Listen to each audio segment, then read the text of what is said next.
नमस्कार दोस्तों, गर्मियां आ रही हैं और गर्मियों के आते ही जो लकवे का मरीज होता है, पैरालिसिस पेशेंट होता है, उसके लिए समस्या बहुत ज़्यादा बढ़ जाती है।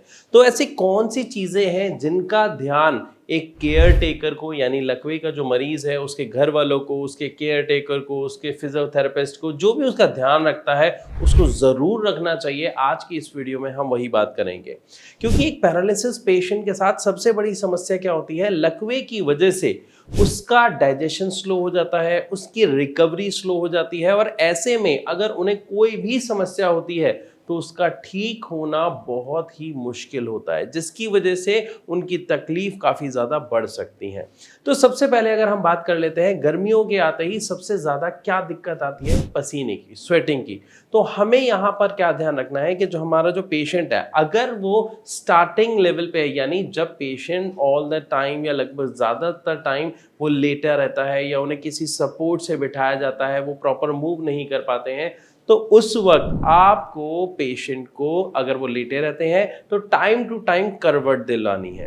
क्योंकि अगर हम ऐसा नहीं करते हैं तो स्वेटिंग होने की वजह से हमारे शरीर के जो भी ऐसे पार्ट्स होते हैं जहाँ पे प्रेशर पड़ रहा होता है, फॉर एग्जाम्पल जैसे कोई लेटा हुआ है, आपके कमर का पार्ट, आपके जो घुटने हैं उसके पीछे का हिस्सा, तो यहाँ पर आपको स्किन से जुड़ी समस्या होने के चांसेस बहुत ज़्यादा बढ़ जाते हैं। और अगर एक बार ये समस्या होनी शुरू हुई तो इसको ठीक होने में बहुत ज़्यादा समय लगता है। इसी के साथ साथ गर्मियाँ आते ही हम एक चेंज देखते हैं कि बैक्टीरिया बहुत ज़्यादा एक्टिव हो जाते हैं, इन्फेक्शन बहुत जल्दी फैलते हैं। इवन अगर हम बात करते हैं खाने की, अगर हम खाने को नॉर्मल बाहर रख देते हैं या बाहर छोड़ देते हैं तो दूध फट जाता है, दही में खटास आ जाती है बहुत ज़्यादा, है ना, खाना बुझ जाता है। तो इसी वजह से हमारा जो डाइजेस्टिव सिस्टम होता है, हमारा जो गट सिस्टम होता है, वो भी ठीक नहीं रह पाता। लूज मोशन की प्रॉब्लम, पेट खराब रहने की प्रॉब्लम, ठीक से खाना डाइजेस्ट ना होने की प्रॉब्लम, ऐसी समस्याओं का सामना एक लकवा मरीज को आम तौर पर गर्मियों में करना पड़ता है। अब इसी के साथ आप 2 मिनट के लिए सोचिए, अगर उनकी डाइट ठीक नहीं है तो ये समस्या अगेन बढ़ जाएगी।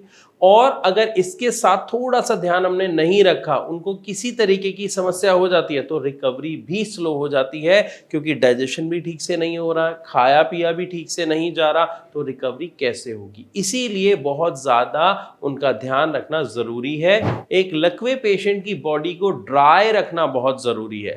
अब आमतौर पर क्या होता है, जब पेशेंट्स के अंदर ज़्यादा मूवमेंट नहीं होती है, वो बॉडी को बैलेंस नहीं कर पाते हैं, तो ऐसे में अक्सर ये देखा जाता है कि पेशेंट को एक दिन छोड़ के एक दिन नहलाया जाता है। लेकिन गर्मियों में ऐसा नहीं करना है। गर्मियों में आपको खास तौर पर ध्यान रखना है कि उनको डेली नहलाया जाए।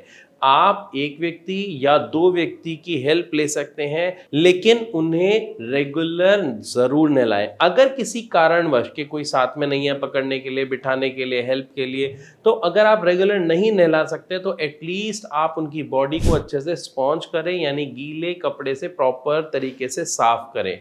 साथ ही साथ जो टेल्कम पाउडर होता है, यानी बॉडी पे जो हम पाउडर डालते हैं, उसका यूज़ करें ताकि बॉडी ज़्यादा से ज़्यादा ड्राई रह सके। कोशिश करें कि जो कमरे का एटमॉस्फेयर है, जो टेम्परेचर है, वो नॉर्मल रहे। थोड़ा सा आप एसी चलाएं, ज़्यादा एसी ठंडा ना करें, क्योंकि उससे भी जो लकवा मरीज है उसकी समस्या बढ़ सकती है। खाने में खास तौर पर ध्यान रखना है कि उनको जो आप खाना दे रहे हैं वो स्पाइसी बिल्कुल नहीं होना चाहिए, उसमें ऑयल कम होना चाहिए, उसमें नमक कम होना चाहिए, और ख़ास तौर पर ऐसी चीज़ें दें जो अच्छे से डाइजेस्ट हो जाती हैं। इसकी अधिक जानकारी के लिए आप नीचे दिए गए नंबर पर भारत होम्योपैथी के डॉक्टर्स को कॉल करके पूरी डिटेल जान सकते हैं कि किस तरीके से हमें पेशेंट को डाइट देनी है जो उनके लिए हेल्दी रहे। क्योंकि जो पैरालिसिस पेशेंट होता है, टाइम टू टाइम उनकी डाइट को चेंज किया जाता है उनकी प्रॉब्लम को देख के। जैसे अगर किसी को लकवा अभी हाल ही में हुआ है तो वो पूरा जो पेशेंट है वो पूरी तरह लिक्विड डाइट पे होता है, लेकिन आने वाले 1 से 1.5-2 महीने में वो पेशेंट हाफ लिक्विड पे, यानी थोड़ा सा जैसे रोटियां है उसको गला के या उसको हल्का सा ग्राइंड करके ऐसे दिया जाता है। तो किस कंडीशन में पेशेंट को क्या देना है, कितना देना है, इस चीज़ के लिए आपको अपने डॉक्टर से कंसल्ट करना बहुत ज़रूरी है, और इसके लिए आप भारत होम्योपैथी के डॉक्टर से भी कंसल्ट कर सकते हैं। इसी के साथ साथ आपको खास तौर पर कुछ चीज़ों का और ध्यान रखना है। सबसे पहले अभी हमने बात की है, उनकी स्वेटिंग का ध्यान रखना है, बॉडी को स्पॉन्ज करना है, नहलाना है, क्योंकि स्वेटिंग की बहुत ज़्यादा स्मेल होती है जिससे पेशेंट इरिटेट होता है, तो आपको उसका ध्यान रखना है। इसी के साथ साथ एक्सरसाइज ज़रूर करवानी है, क्योंकि जब एक पेशेंट एक्सरसाइज करता है तो उसकी भूख बढ़ती है, और जब भूख बढ़ती है तो आप जो उनको डाइट देंगे उसके डाइजेस्ट होने के चांसेस बहुत ज़्यादा बढ़ जाते हैं, जिससे पेशेंट के अंदर रिकवरी काफ़ी अच्छी देखने को मिलती है। तो एक्सरसाइज ज़रूर करें। कई बार ऐसा देखा जाता है गर्मी की वजह से, स्वेटिंग की वजह से पेशेंट एक्सरसाइज को अवॉइड करता है, लेकिन यहाँ पर आपको उन्हें एक्सरसाइज करानी है, ये ध्यान रहे। उसके लिए उन्हें मोटिवेट करना है, और खास तौर पर उन्हें जो आप एक्सरसाइज कराएं वो कैसे करानी है, इसके लिए मैंने वीडियोस बना रखी हैं कि किस तरीके की एक्सरसाइज अक्सर पेशेंट एंजॉय करता है और इजीली कर पाता है। ऐसी एक्सरसाइज को ऑक्यूपेशनल एक्सरसाइजेस कहते हैं। इसके लिए आप मेरे चैनल पर विजिट कर सकते हैं, एक एक करके वीडियोस देखें, डिटेल में मैंने सारी चीजें बता रखी हैं, ताकि आपके पेशेंट के अंदर काफी अच्छा इंप्रूवमेंट आप देख सकें। तो आने वाले समय में यानी गर्मियों में आपको अपने पेशेंट के साथ ये कुछ ऐसी चीजें हैं जो ध्यान देनी है। साथ ही साथ पानी का बहुत ज़्यादा ध्यान रखना है कि बॉडी में डिहाइड्रेशन ना हो, तो टाइम टू टाइम उन्हें पानी भी देते रहें। पानी अगर आप नॉर्मल टैप वाटर यूज़ करते हैं तो उसे अच्छे से बॉईल करें, ठंडा करें, यानी नॉर्मल रूम टेम्परेचर पे लाएं, उसके बाद ही उस पानी को आप उस पेशेंट को दें।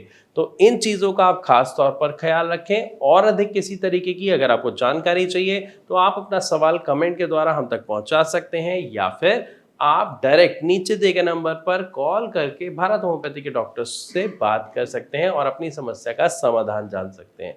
मैं आशा करता हूँ वीडियो आपको अच्छी लगी होगी। अगर हाँ तो इसे लाइक ज़रूर करें। ऐसी और वीडियोस के लिए हमारे चैनल को सब्सक्राइब करना बिल्कुल ना भूलें।